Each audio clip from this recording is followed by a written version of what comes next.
Salve, pessoal! Tudo bem? Está no ar o episódio 178 do podcast da Página 5. Aqui, Rodrigo Casarim. Página 5 é também a coluna de livros que edito no portal UOL. Estou no Instagram como página.5, no Twitter como @rodcasarim e no Telegram, só procurar pelo grupo Página 5. Também assine a newsletter da Página 5.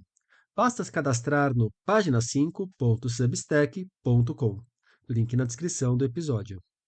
E agora, quem quiser contribuir com uma grana para fortalecer o trabalho, pode assinar a versão paga da News. Os benefícios? Além de dicas exclusivas, a chance de participar de encontros virtuais e do clube de leitura da página 5. Já definimos as nossas próximas leituras. Em maio, conversaremos sobre Saturno Translada, de Lucas Lazzaretti. E em julho será a vez de A Firma Pereira, de Antônio Tabucchi. Reforço: o clube é exclusivo para os assinantes pagos da newsletter da página 5. O link para a news, relembro, está na descrição do episódio. E antes de seguir com a abertura, peço desculpas por não ter publicado o episódio da semana passada. Meu notebook quebrou e isso deu uma boa tumultuada no trabalho. Mas cá estamos. Uma enrascada. A vontade de ler, conhecer novos autores e se aprofundar em determinadas literaturas é sempre muito maior do que o tempo que temos para explorar todos os universos que desejamos. Boa parte dos leitores também sofre com isso, eu sei. A literatura japonesa está entre aquelas que eu gostaria de dar mais atenção. Seria legal ir além dos autores que já curto, como Yukio Mishima e Yoko Ogawa. Para compreender um pouco melhor a literatura japonesa contemporânea, convidei Rita Cole para uma conversa. Rita é tradutora que já verteu para o português nomes como Sayaka Murata, autora de Querida Combine, e Haruki Murakami, eterno candidato ao Nobel de Literatura. Murakami é um dos assuntos do nosso papo. Outro livro traduzido por Rita é Museu do Silêncio, um dos meus favoritos de Yoko Ogawa. Também pesquisadora, Rita é formada em letras pela USP e fez mestrado no Departamento de Literatura Comparada e Cultura da Universidade de Tóquio. O interesse pela cultura japonesa, alguns nomes atuais dessa literatura que merecem a atenção do leitor e particularidades de verter para o português, um idioma tão distante do nosso, também são assuntos do papo. Rita Cole, muito obrigado pela presença aqui no podcast da Página 5. Rita, te convidei para a gente bater um papo sobre literatura japonesa e literatura japonesa contemporânea especificamente. É, eu costumo imaginar que as pessoas, quando vão trabalhar com uma literatura que foge do óbvio, então uma literatura que não seja, sei lá, literatura inglesa, literatura dos Estados Unidos, ou literatura de língua inglesa no geral, segue esse caminho porque ele já tem algum interesse por essa outra língua, por esse outro país, por essa outra cultura. Como que nasce seu interesse pelo Japão? Obrigada pelo convite, é sempre um prazer falar de literatura japonesa.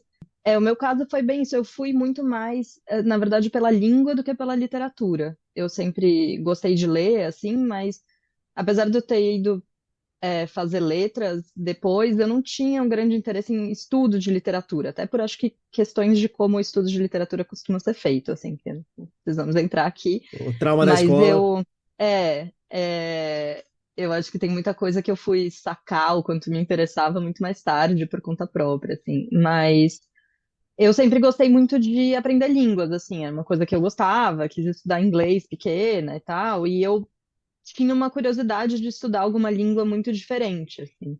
Fora isso, eu também era adolescente quando começou a chegar mangá, anime no Brasil, tinha uma coisa assim, e eu, como uma adolescente nerd, tive um contato com esse lado, assim, mas foi mais. Isso me fez escolher o japonês perto de, por exemplo, o chinês. Você tem quantos Assim, anos, mas Rita? vou fazer 40 daqui a pouco. Ah, então você é uma tradutora Então, graças ao tava. Cavaleiros do Zodíaco. Pior que Cavaleiros do Zodíaco eu nunca vi, cara. Os animes da TV, assim, eu não via tanto. Era uma coisa mais, tipo, uns amigos baixavam torrents, a gente assistia, umas coisas meio. E Evangelion. Vi muito Evangelion. Mas estava começando a sair mangá na banca, né? Os primeiros eu lia tudo, assim. As traduções saíam super devagar, depois eu perdi um pouco o assim, o fluxo do que estava acontecendo. Mas eu tinha esse interesse em estudar alguma língua muito diferente para ver como é que era. Eu lembro de uma frustração de estudar francês, assim, que eu falava, cara, eu devia ir para França, eu aprendo isso, ficar aqui sentada, as palavras são meio parecidas, sabe? E eu comecei a estudar japonês muito, assim, como hobby mesmo, como eu teria ido fazer uma aula de piano, para ver como é que era. Não tinha grandes pretensões, sabe? Mas aí, não sei, bateu o santo ali. Gostei muito de estudar. Eu acho que tem uma coisa, assim, psicologicamente, que você, tudo que você aprende em japonês, você se acha muito esperto que você aprendeu aquilo, né? Você aprende uma palavra e fala, assim, nossa, você falar essa palavra em japonês, que não tem o mesmo efeito que você tá falando em espanhol, italiano. Não, eu fico me imaginando se eu fosse aprender, porque assim, eu não consigo desenhar as letras no nosso alfabeto mesmo. Se eu fosse ter que desenhar a letra em japonês. A minha letra já é horrorosa no, É, no nosso. eu fiz Kumon, que você fica passando por cima das letrinhas, então minha letra era linda, nunca mais foi tão bonita, assim. Mas eu comecei no final do ensino médio. E eu fui, na verdade, fazer história. Não sabia o que eu queria fazer na universidade. Eu fui fazer história meio perdida. Peguei umas matérias na letras e aí eu me encantei, assim. Mas muito com a parte da língua mesmo. Aí eu mudei, fui para letras. E aos poucos eu fui indo mais pro lado de literatura, assim. E daí eu peguei, tem bolsas bem legais de estudo do governo japonês, tem parcerias com a USP também, que tem programas de estudos no Japão, então eu peguei duas bolsas, assim, para estudar lá e fui fazer mestrado lá. E a minha ideia era estudar literatura contemporânea, mas a gente tinha muito pouco contato, assim, né? Eu conhecia só Murakami, basicamente. Tinha uma outra coisa, tinha o Ryu Murakami, tinha uma outra coisa dele, tinha o Kitchen, da banda Yoshimoto, mas eu fui pensando em estudar o Murakami. Quando eu cheguei lá, eu comecei a ter uma aula de teoria da tradução, que era uma coisa que eu não sabia que existia, assim, não era discutido, né? E fui me encantando. Então foi tudo um pouco acidental, assim, nunca foi um plano, sabe? Falando, vou estudar japonês para ser tradutora. É, mas se foi acidental, nunca foi um plano, então você foi vendo oportunidades, mas foi curtindo o que foi descobrindo com essas oportunidades também, imagino. Sim, sim, foi circunstancial, não acidental, assim, né?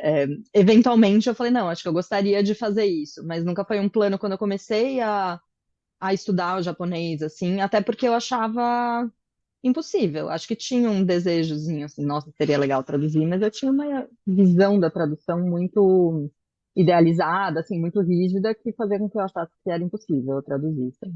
Desde que eu acompanho o mercado literário, isso aí já vai ter uns 15 anos pelo menos, eu percebo que o interesse. A gente está vivendo aqui no Brasil um momento interessante da recepção da literatura japonesa contemporânea.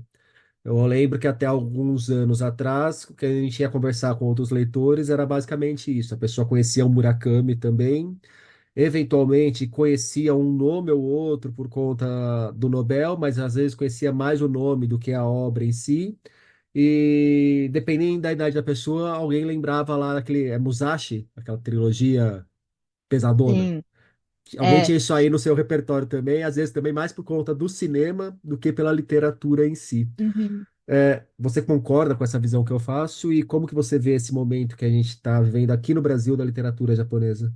Sim, inclusive no mestrado eu traduzi, eu estudei a tradução do Musashi, porque eu quis fazer um mestrado na área de teoria da tradução e o meu orientador propôs que eu fizesse um estudo de caso, não que eu traduzisse alguma coisa, assim. E aí você pegou um livro de 2.000 páginas para fazer o estudo.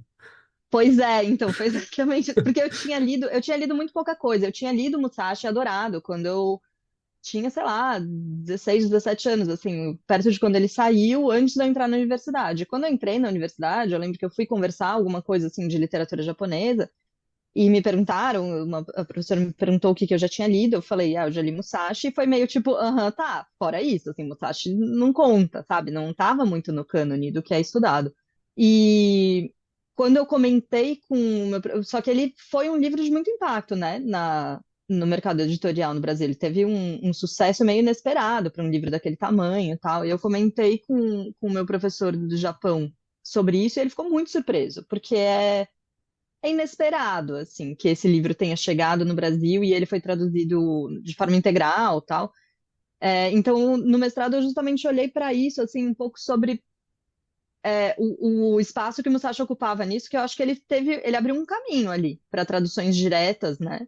E para isso eu tentei fazer um levantamento de coisas que já tinham sido traduzidas. Eu acho que esse começo ali dos anos 2000 foi justamente um momento de virada, assim, que começa a ter mais traduções diretas, que já existiam antes, mas muitas vezes dentro da universidade ou dentro da comunidade Nikkei, assim, as editoras maiores faziam traduções indiretas, né? Eu acho que a gente tem essa mudança, assim, da norma, do que é considerado uma boa tradução ali nos anos 2000, que também tem os russos, né? São muitas vezes retraduzidos em traduções diretas, e desde então acho que vem aumentando muito, né? Eu acho que eu, até pessoalmente, tive muita sorte de pegar essa onda mesmo, de ter muito mais editoras querendo, relativamente, assim, né, do que tinha antes, querendo traduções do japonês. Acho que com certeza a gente tem esse aumento. E na hora que você foi para lá, tendo lido Musashi e sem conhecer muita coisa do que estava rolando ali no momento no Japão, quais foram as coisas legais que você foi descobrindo? Quais foram as boas ou de repente as más surpresas que você teve? Olha, nesse momento, assim, que eu tava ali no mestrado, eu tava tão desesperada fazendo meu mestrado em japonês e tentando compreender mesmo teoria da tradução, que era uma coisa sobre a qual eu não sabia nada. Então, nem foi um momento em que eu consegui tanto acompanhar coisas que estavam acontecendo na literatura de lá, sabe? Eu acho que depois disso, quando eu comecei a traduzir mais, eu comecei a olhar mais para o que é traduzir, quer dizer, para o que é publicado lá.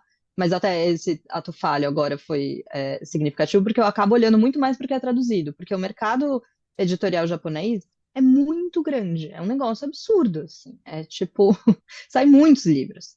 Então é muito difícil de acompanhar. Tem alguns prêmios, né, de maior destaque que a gente olha, tal, mas eu acho que muitas vezes, mesmo eu trabalhando com isso, o que eu vejo também da literatura japonesa acaba sendo filtrado porque é traduzido principalmente para inglês. Até porque é o que eu consigo dialogar mais com os editores, assim, né? De mostrar para eles do que está sendo publicado. Uma coisa que eu conheci quando eu estava lá que me encantou muito é uma revista que chamava Monkey Business, que agora ela foi meio repaginada, ela se chama só Monkey e tem uma versão em japonês e eles começaram a fazer uma versão traduzida para o inglês também, que pega autores contemporâneos japoneses e traduz coisas deles, cada um tem um tema e é uma coisa bem legal, assim, para conhecer, para quem lê inglês, quiser conhecer coisas novas mesmo, ou às vezes mais antigas, mas que não chegaram aqui, assim. Eu lembro que essa foi uma coisa que me interessou bastante. Tá, mas e nesse segundo momento, então, na hora que você começou a descobrir os contemporâneos, como que você vê essa atual literatura japonesa? O que tem de elementos para se destacar? É uma pergunta difícil, porque na hora que, assim, do pouco que eu conheço, eu já conseguiria discernir coisas muito diferentes de uma autora para outra, principalmente, que parece que é uma literatura muito marcada por mulheres, por exemplo, do que uma linha comum.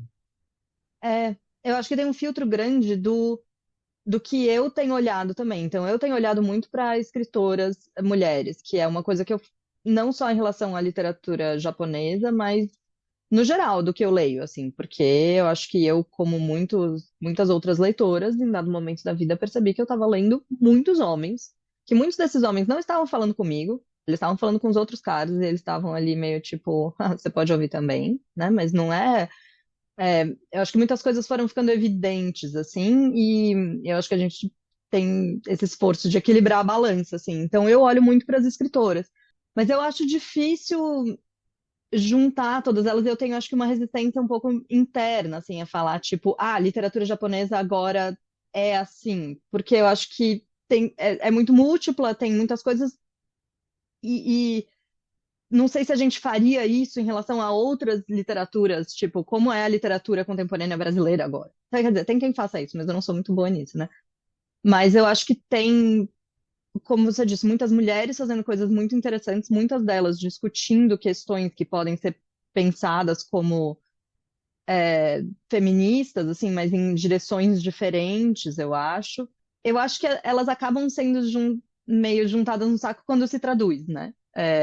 Porque é aquela coisa, as pessoas, uma faz sucesso, e daí os editores apresentam outras como sendo da mesma turma.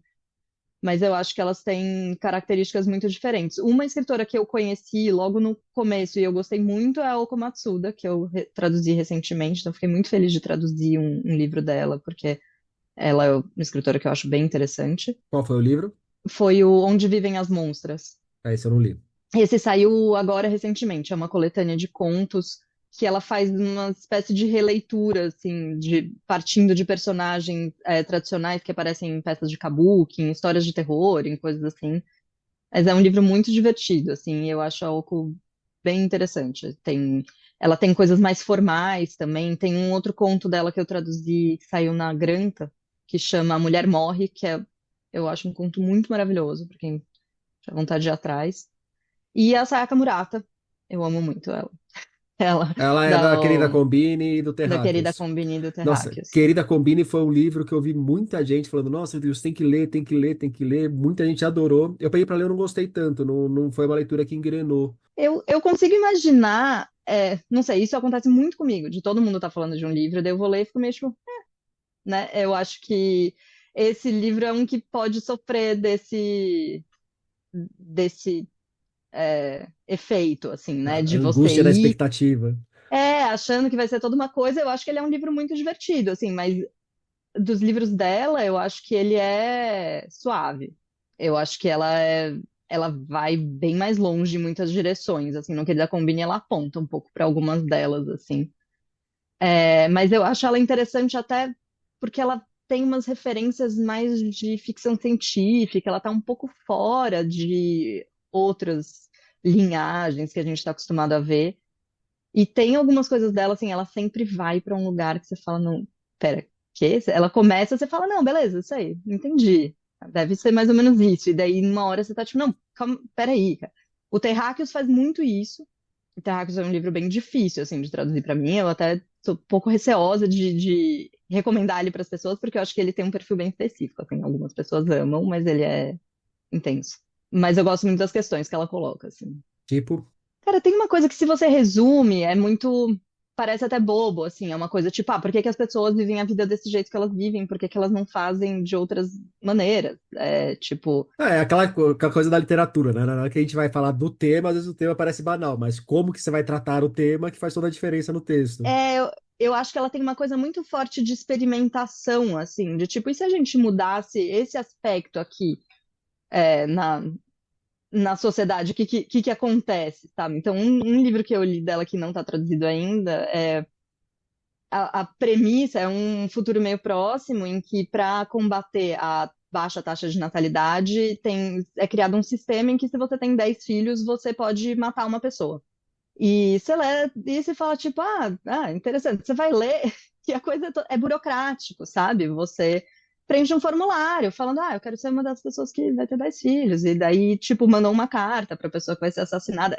O jeito que ela faz esses experimentos são muito surpreendentes, assim. E o último livro que eu li dela, que tá traduzido como Life Ceremony, pela Ginny Tapley Takemori, que é uma tradutora incrível também, que traduz ela para inglês.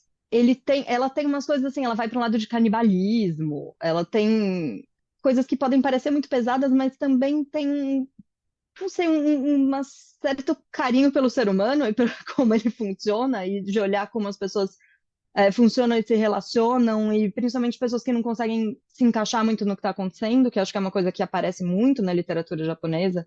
A gente vê muito também na literatura coreana, hoje em dia, principalmente mulheres que não se encaixam no que é esperado delas, né? Mas a forma que ela trabalha essas coisas eu acho que é muito interessante, e ela tem uma escrita muito transparente, assim, né? Muito só como uma câmera, então, e de repente tem umas coisas que você fala, nossa, no meio ali. Eu Essa é gosto uma muito dela. característica, eu acho que da literatura universal é muita coisa, mas que, pô, consigo pensar em exemplos europeus que também seguem essa linha, pensar em muitos exemplos Sim, latino-americanos de mulheres que também trabalham nessa linha. é, É um dos interesses da literatura contemporânea, né? sim. A Oko Matsuda, ela tem uma experimentação um pouco mais formal, às vezes, em algumas coisas, que pode ser muito difícil de traduzir, mas ela joga um pouco mais com coisas que só são possíveis dentro do texto, assim, né? Que eu acho muito interessantes também. Agora, você traduziu uma outra autora que essa sim eu sou apaixonado, que é a Yoko Ogawa, né? Sim, A Yoko é uma que, assim, é uma autora que todo mundo que às vezes pede indicação, tá falando, ó, quer uma coisa diferente, vai ler Yoko Ogawa, que a maneira que sim, ela cria as ambientações, Tem ali uma coisa soturna nas histórias dela, uma coisa que parece que vai angustiando o leitor, uma coisa meio sombria, fantasmagórica. Eu gosto muito do trabalho dela. E era uma autora que até um tempo atrás, às vezes eu conversava com alguém e quando a pessoa também conhecia, rolava aquela cumplicidade de dois leitores que conhecem um autor maravilhoso que mais ninguém conhece, parece. E isso se perdeu um pouco com A Polícia da Memória, que foi um livro que já fez mais sucesso com o público aqui. Sim. O primeiro livro que eu traduzi foi dela, né? Foi O Museu do Silêncio, que é um livro que eu gosto muito, Eu assim. adoro esse livro. Ele é um livro estranho, né? Ele tem essa tensão, assim, e tem coisas que não se resolvem. Parece que uma questão ali. Então, tem pessoas para quem eu indiquei que ficaram muito bravas. Não, e ela, O que que ela é esse consegue livro? deixar, criar aquela ambientação de deixar a atenção em suspenso, que você vai ficando angustiado, tá, mas e aí, não vai acontecer alguma coisa? Não vai, parece que vai acontecer alguma coisa e não acontece, aquilo não vai te consumindo, né? É. E esse é um livro que eu traduzi completamente em pânico, né? Foi o primeiro livro que eu traduzi, eu me sentia bastante despreparada para esse feito, assim, mas ao mesmo tempo ela tem uma escrita muito cuidadosa, assim, muito clara. Ela tem um uso de vocabulário muito complexo que exige, assim, de pesquisa e coisa assim, mas ela não coloca dificuldades que outros escritores que eu já traduzi depois colocaram, assim. Mas eu traduzi. É um livro que depois que eu traduzi, eu fui conversando com pessoas conforme elas liam e fui percebendo muito mais coisas sobre ele. Eu fui gostando cada vez mais dele, assim. E eu tenho muito carinho por ele. Eu sempre falo, tento fazer propaganda, assim. Uma coisa que eu acho muito interessante nesse livro é que ela cria, e isso eu acho legal da Yoko Gawa no geral, né? Ela muda muito de tema, né? De estilo, de coisa. Não, você não lê um livro dela e fala, me lembra. Quer dizer, tem ideias, tem temas da memória, de coisas assim, mas o ambiente, o conteúdo ali da narrativa tal varia muito, né? A fórmula preferida do professor dela, por exemplo, é muito um outro clima do Museu do Silêncio, tem coisas em comum, né? De texto, e ela pesquisa muito, né? De ir atrás. No Museu do Silêncio tem coisas de museologia, de coisas assim. E um talento para criar personagens. Você fala, meu, de onde É essa mulher tirou aquela essa velha. pessoa? E no Museu do Silêncio, especificamente, ele se passa num lugar imaginário, né? Com animais imaginários, uma série de elementos culturais. Imagina se tem um monastério e coisas assim. E uma coisa que me deixou muito agoniada quando eu traduzi é que todo mundo supõe que seja no Japão. E é uma vila que, se você conhece o Japão, as referências são muito claramente europeias lá dentro. Não, aquilo, até a descrição dos personagens, física, com as poucas coisas que tem, isso me agonia um pouco. A coisa, até porque às vezes estranhamentos que estão ali para alguém que não sabe nada, a pessoa vai ficar, será que isso aqui são coisas que existem em algum lugar do Japão? Então eu já tive no primeiro livro que eu traduzi, já encontrei um pouco essas questões, assim, sabe? Como que é? O brasileiro ele tem uma imagem do Japão que vai resvalar e abraçar e se beijar com muitos sensos comuns. Você que já conheceu o Japão, quão diferente é o Japão desse senso comum que o brasileiro faz dele, e quanto por meio da literatura a gente consegue compreender o Japão muito mais complexo do que essa caricatura feita. Eu acho que tem uma coisa forte no Japão de tradição construída mesmo, né? Conscientemente ali, quando o Japão ficou fechado para o Ocidente por muito tempo, né? Durante o período Edo ali, até final de 1800. E quando eles abrem nesse esforço de se colocar à frente do Ocidente, de não ser tratado como uma colônia e coisa assim, tem um esforço de criar tradições e falar, não, a gente tinha aqui o Bushido dos samurais, tinha a cerimônia do chá, tem um monte de coisas que a gente toma como a grande verdade sobre a cultura japonesa que são construções, assim, né, que se baseiam em coisas que podem existir ali, mas elas são um esforço que hoje meio parecido com o soft power que existiu também agora, mais recentemente, né? E daí eu acho que uma das coisas que isso faz também é criar uma ideia de uma essência japonesa, né? De uma alma japonesa. Isso é uma coisa interna também, que existe lá e que isso é muito comprado por quem tá vendo, né? E quando eu vi o Musashi, por exemplo, você vê muito isso. Assim, as pessoas, tipo, não, o Musashi é o Japão e é a alma japonesa que tá aqui.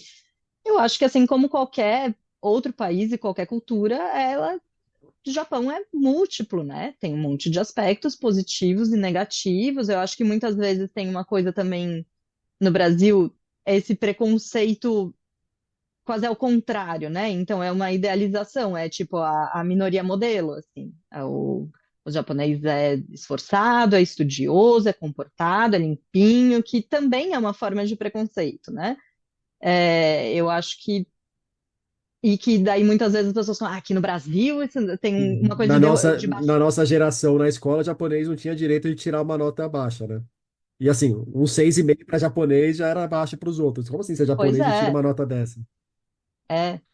E que isso também, né, tem um peso. Eu tenho achado muito interessante as discussões que têm surgido cada vez mais do que é essa experiência de ser amarelo no Brasil, assim, né? E, e daí eu acho que tem pessoas até que estão lidando com a cultura japonesa, porque por um lado, essa ideia idealizada tal, ela também, ou essa visão meio monolítica, assim, ela, ela conquista, né? Ela vende.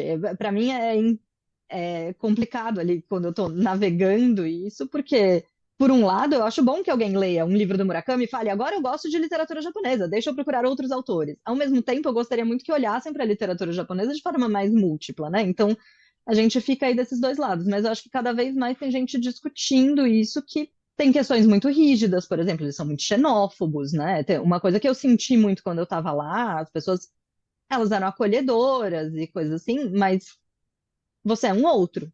Eu poderia ter nascido no Japão, inclusive, de pais estrangeiros, e japonês ser a minha primeira língua, e eu ia passar a vida com as pessoas meio, ah, meu Deus do céu, será que ela fala japonês? Né? Então, tem esse tipo de dinâmica, foi uma coisa que eu senti muito forte lá. Eu tenho dificuldade de resumir essas coisas, assim, porque eu sempre falo que, assim, eu não sou antropóloga, eu não sou socióloga, né? Eu sou só tradutora. Então, quando me fazem perguntas muito amplas do Japão, eu me sinto uma responsabilidade muito grande, né? Mas falando de uma experiência mais pessoal, eu senti muito forte isso, assim, esse cansaço de você ser o outro sempre, né? Agora, você falou do nome aí importante nessa literatura contemporânea, que é o Murakami. Alguém que leu Murakami e diga, bom, agora eu estou lendo literatura japonesa contemporânea. O quanto ele está lendo um bom representante da literatura japonesa contemporânea, o quanto ele está lendo um bom representante da literatura japonesa contemporânea, que faz uma literatura bastante ocidentalizada, ou essa tensão entre o que é o Japão tradicional e esse Japão que se abre e começa a ter muitas referências ocidentalizadas, a ponto de surgir o Murakami. O Murakami é só uma consequência da história do Japão e ele é um bom representante justamente por mostrar essa ocidentalização do Japão na literatura. Acho que foi uma pergunta Achei, meio tem ampla muita demais que coisa daria para aí, fazer um né? livro sobre isso, né? Pois Mas é. Eu acho que assim, o Murakami é uma figura muito curiosa na literatura japonesa, né? Porque ele. eu fico imaginando assim, como que o Mishima leria o Murakami. O Mishima com todo aquele Nossa, o fascismo Mishima é outra que eu tradicionalista não sei dele, falar. que ia O pegar uma Mishima é espada e ia muito querer, eu acho que difícil. esquartejar o Murakami e depois terminar de se matar. Mas Mas o parece que é um. Mishima também tinha uma grande fascinação, né? Com o É, Ocidente, com coisas é, assim. Os dois o são. ódio, eu acho que vem desse, o ódio vem dessa coisa que você olha, se acha formidável, mas não entende muito bem e quer, mas não assume. Sobre o Mishima, eu ouvi um podcast recentemente com o Andrei Cunha, o professor Andrei Cunha, e mais um outro entrevistado que eu não vou lembrar agora, no podcast da Companhia das Letras, que foi muito interessante, assim, porque o Mishima é muito difícil, e basicamente era só eles discutindo por que que ele é tão difícil, ninguém consegue agarrar ele, assim. Mas enfim, o Murakami, eu acho que ele. Primeiro tem uma coisa que eu acho interessante que acontece da fama retroalimentada, né? A pessoa começar a explodir fora do Japão é, é, e esse sucesso fora do Japão alimentar o sucesso dentro, né? Eu acho que ele é um caso bem interessante disso. Mas eu acho que ele também tem uma coisa que ele não se encaixa muito bem dentro do Japão. Tem uma divisão muito forte entre literatura popular e literatura a pura, tipo a alta literatura. E ele não cabe muito bem em nenhum desses dois. Tem dois prêmios principais dessas duas coisas, e ele nunca ganhou nenhum dos dois, então não sabem muito o que fazer com ele ali, O né? Murakami, eu acho que é esse nó no sistema literário, né? Internacional. Não é, isso É, aí que é do Japão é, se reflete no geral, tipo, pô, mas o Murakami é. um termo horrível, mas só para ilustrar, é alta literatura, não é alta literatura, não, é muito pobre para ganhar o Nobel, não, mas pô, não sei o que mais, se ganhar o Nobel vai explorar, explodir, não, tem muito leitor para ser bom, tem muitas tensões aí no entorno do Murakami. Tem.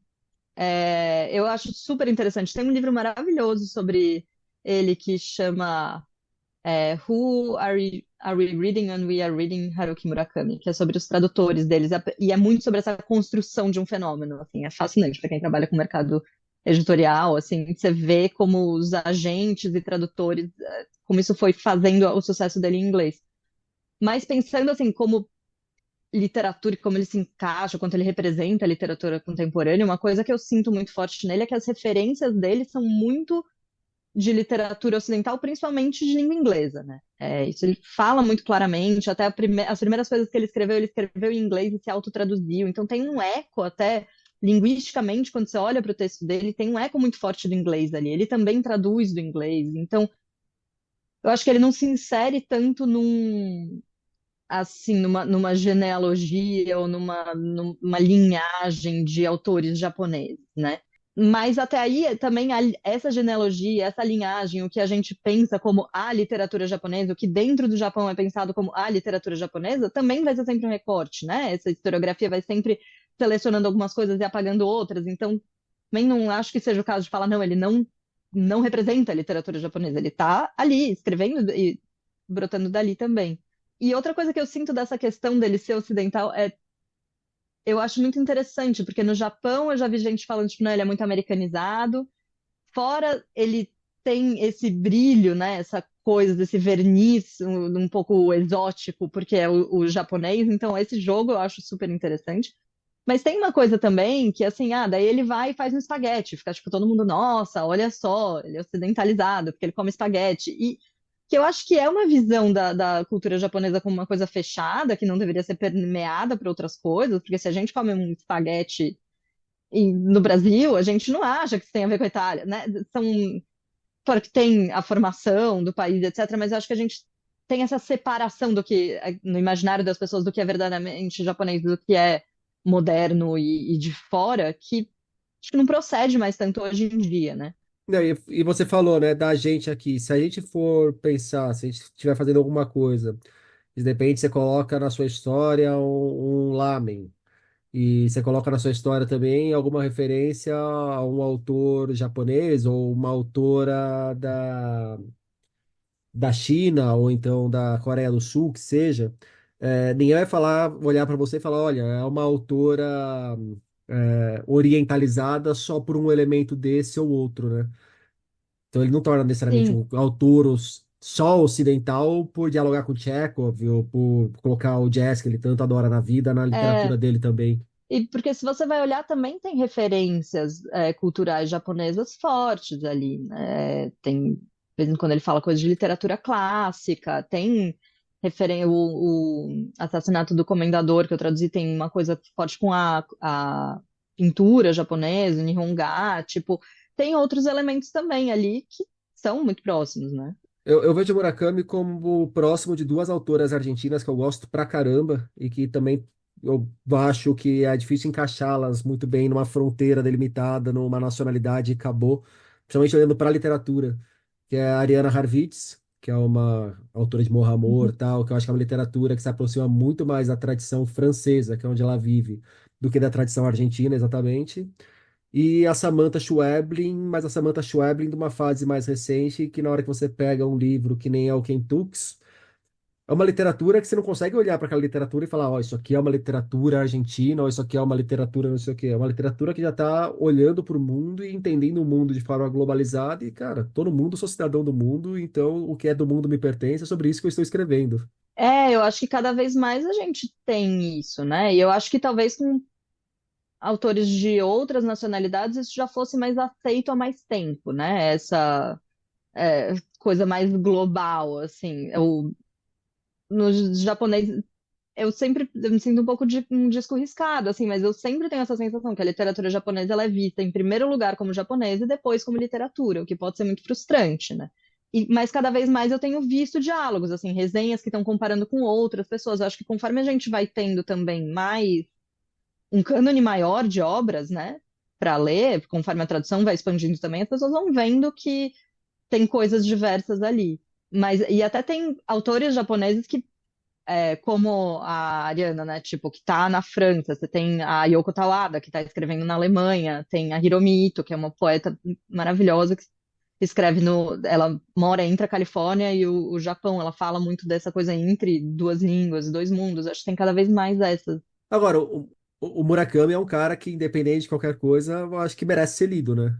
Quem nunca leu o Murakami, eu acho que merece ler. Pode até não gostar depois, mas é um autor Eu acho que que tem sim, suas mas virtudes, é gostoso assim, de ler, é divertido ler o é, Murakami. eu acho que ele é bem divertido.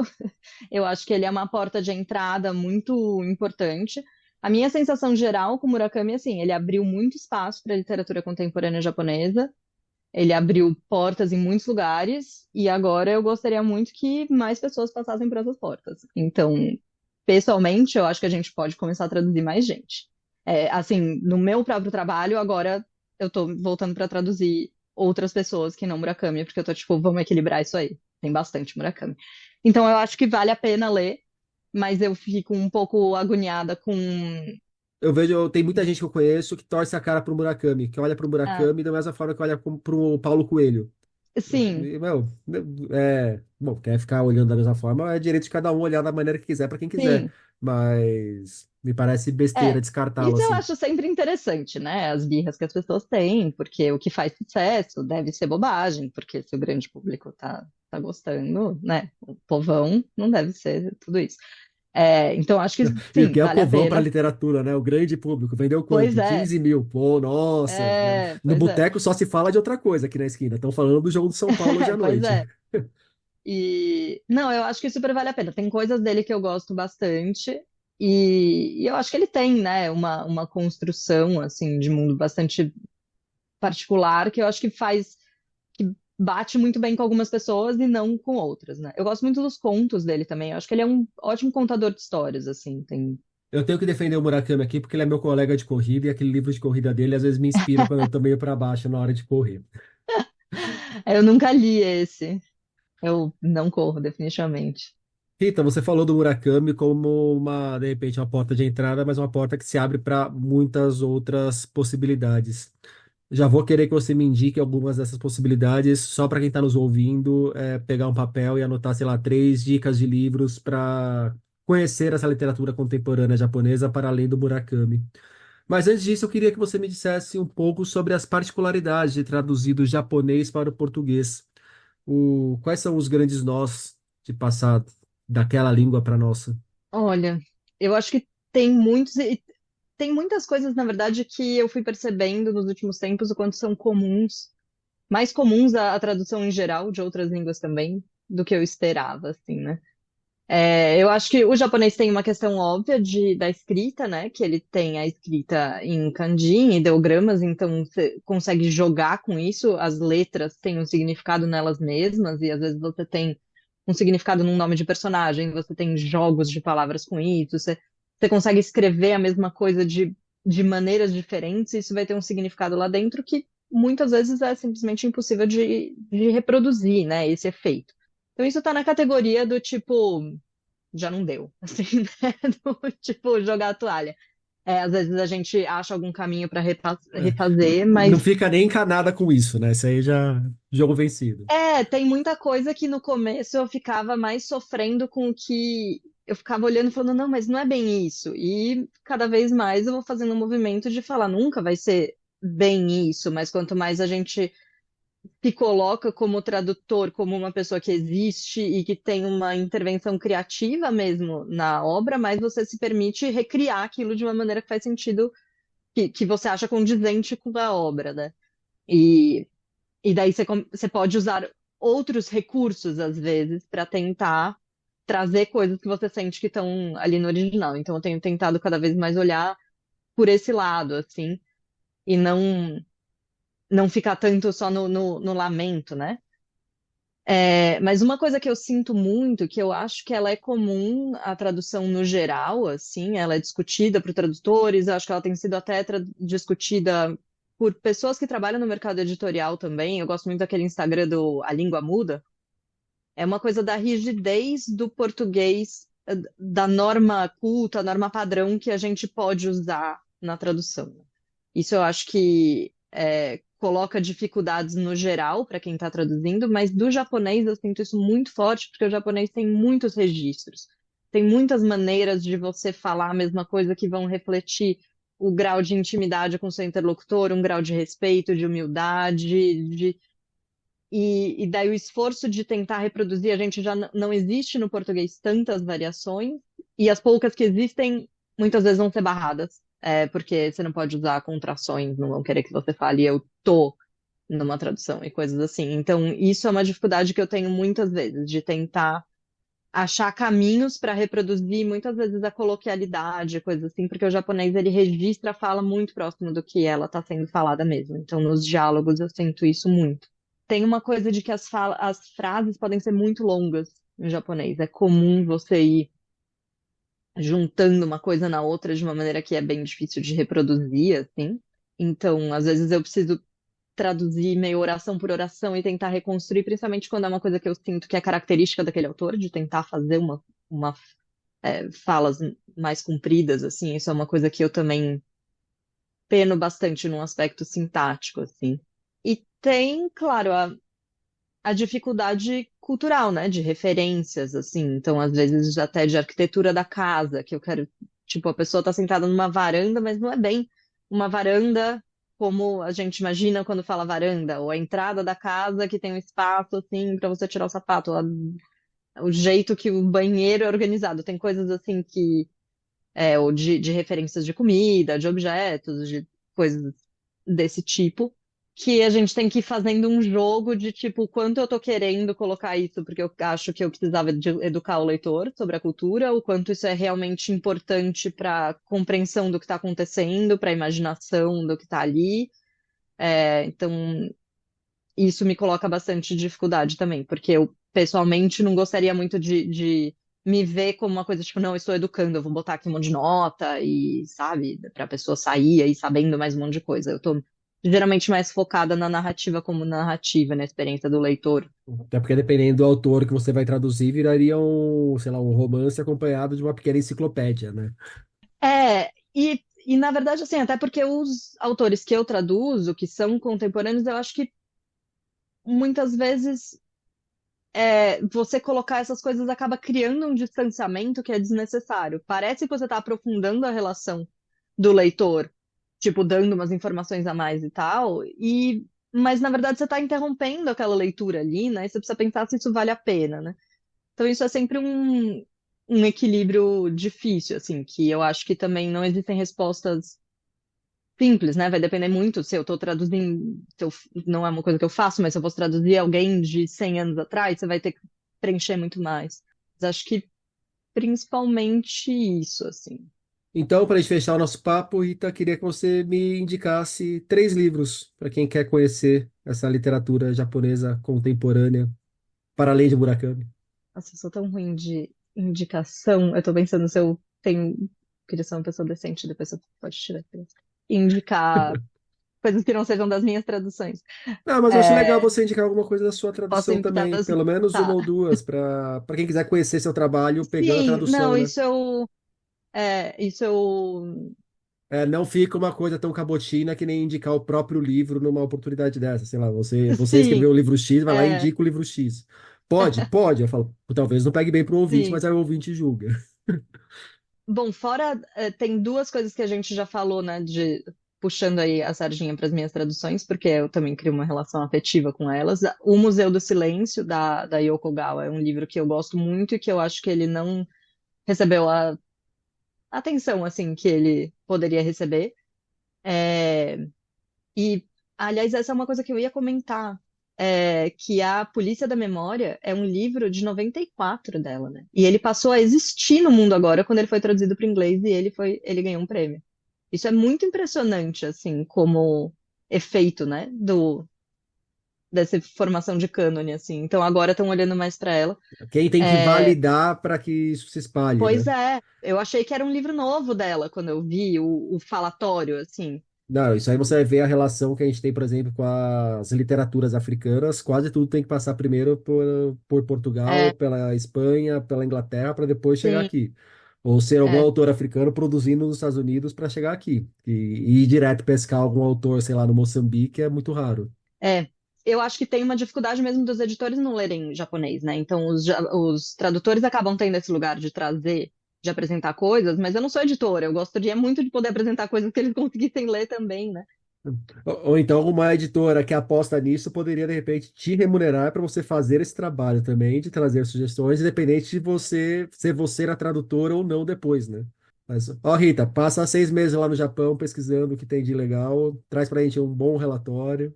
Uma coisa que se faz muito, principalmente para quem traduz para o inglês, é traduzir samples, né? Você traduz um trecho daquela obra para os editores conhecerem, né? Às vezes os agentes contratam isso mesmo. Acontece menos, né? No Brasil, para o português. Mas, voltando às indicações, eu indicaria, né, Museu do fora Silêncio. esses dois, do Museu da Silêncio e Onde Vivem as Monstras, que é um livro que eu acho bem divertido, da Oko Matsuda. Mas esses dois últimos livros meus traduções minhas que saíram agora, que eu gostei muito, assim, calho deles saírem muito próximos, é o Onde Vivem as Monstras e o Rádio Imaginação. Rádio Imaginação foi um livro que eu gosto muito dele, assim, pessoalmente, eu acho ele muito De quem que é? bonito, do Seiko Ito. Ele trata do tsunami de 2011 de uma maneira que eu acho muito interessante, assim, muito bonita. É um livro curto. Ele é triste, mas não pesado, assim. Eu gosto muito dele. O da Yokogawa saiu pela Estação Liberdade, o Museu do Sim, Silêncio. Os outros dois saíram por quais editoras? do Seiko Ito saiu pela Companhia das Letras, e o da Oko Matsuda saiu pela Autêntica. Então, um outro livro que eu gosto bastante de literatura contemporânea é, feminina é da Mieko Kawakami, O Peitos e Ovos, que saiu traduzido pela Eunice Suenaga, pela Intrínseca. Ele é uma expansão de uma novela dela, que saiu com o mesmo título, assim, e eu acho ela uma autora bem interessante também. E acho que é isso, tá bom? De Bom, indicações. temos portas para quem quiser Pois explorar. é, eu acho que tem muita coisa vindo. Eu preciso ler muito mais, conforme a Ah, vida permitir. mas essa é uma angústia que todo bom leitor tem. Não tem jeito. A gente Pois sempre quer é, ler muito mais. sim. Rita Cole, muito obrigado pelo papo. Obrigada, obrigada pelo convite. Foi um prazer.